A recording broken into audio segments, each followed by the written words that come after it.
xabad joojin ayaa dhaqan gashay dhinac walbana wuxuu sheeganayaa inuu dagaalka guul ka soo hooyay haddaba waa ayuu cidda dagaalkan ku guulaysatay labadii ujeeddo ee ugu muhiimsanayd ee Maraykanka iyo Israa'iil ay duulaankan kala hayeenna ma gaareen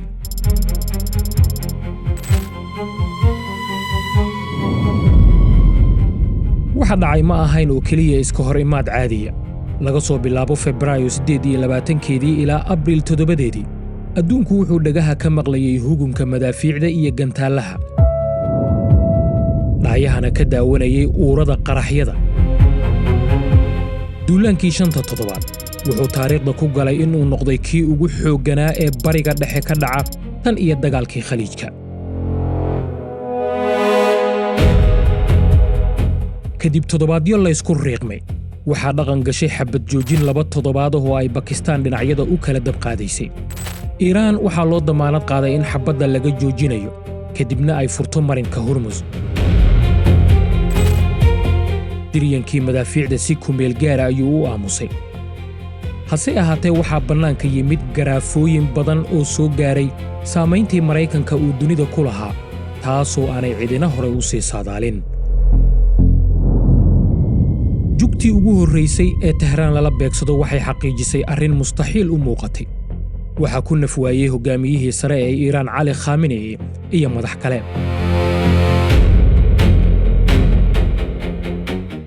himilooyinka Washington iyo Tel Aviv aad ayay uga durugsanaayeen khaarajin oo kaliya Netanyahu iyo Trump si cad ayay u sheegeen in hadafkoodu yahay isbeddel lagu sameeyo nidaamka xabad joojintu waxay muujisay farqiga u dhaxeeya rabitaanka iyo waaqica 24 saacadood gudahood dilkii Khamenei Iiraan waxay qaabaysay golo hoggaan oo ku meel gaara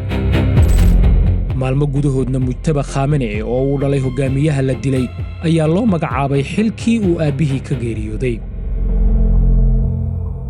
nidaamku ma burburin xaaladda ayuu la qabsaday dib ayuuna isku cusboonaysiiyey tan ugu khatarta badan waa in maaddadii aadka looga baqayay in ay Iiraan hub nukliyeera ka samaysato oo weli nabad qabta Iiraan waxay ka baxaysaa dagaalkan iyadoo weli haysata 440 kilogram oo uranium ilaa 60% la bacrimiyay taas oo maalmo gudahood ay kaga farsamayn karto bambaanooyin nukliyeera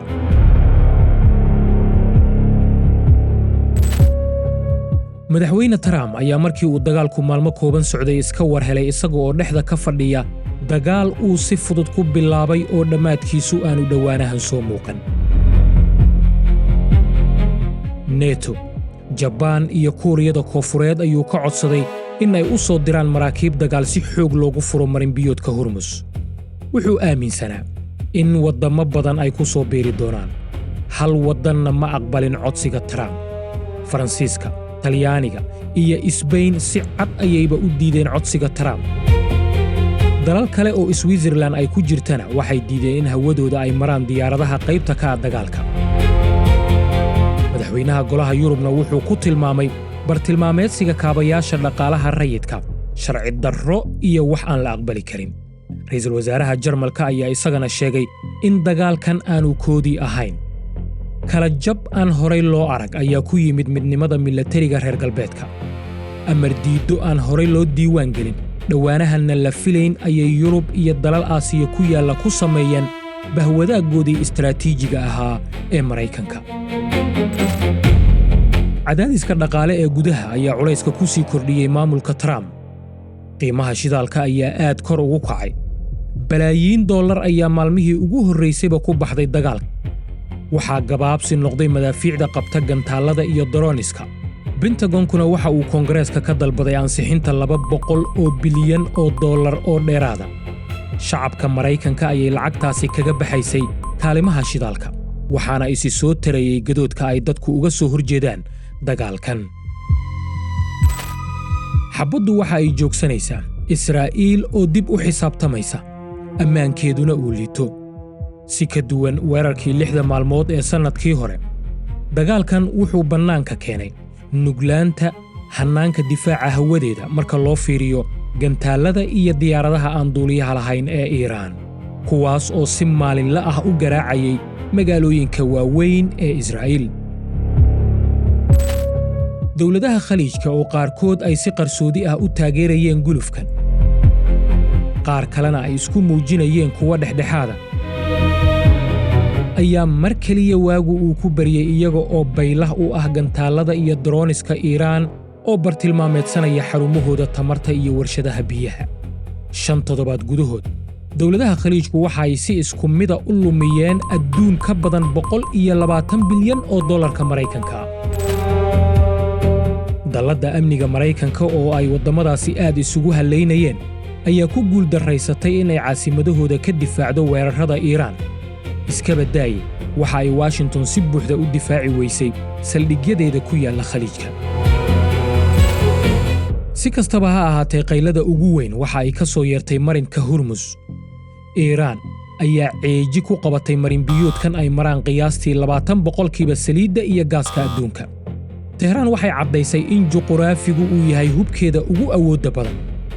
marinka si buuxda umaanay xirin. maraakiibta shidaalka Shiinaha iyo dalalka codsiga u dirsada Iiraan ayaa loo oggolaanayay in ay maraan. dagaalkii 5 toddobaad socday wuu dhammaaday, ugu yaraan si ku meel gaara, iyada oo aan wax natiijo ah laga gaarin. inkasta oo kaabayaasheeda militari dhaawac weyn loo geystay, haddana nidaamka Iiraan wuxuu ka badbaaday afgembi, wuxuuna helay hoggaan cusub. tan ugu muhiimsan, yuraniyamka Iiraan oo ka mid ahaa ujeeddooyinka ugu waaweyn ee dagaalkan loo qaaday weli gacanta ayuu ugu jiraa.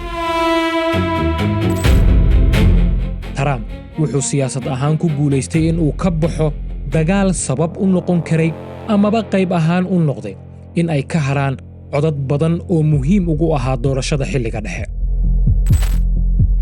Israa'iilna hadda waxay wajahaysaa khatar jiritaan oo aysan kaga hortagi karin tallaabooyinkeedii soo jireenka ahaa.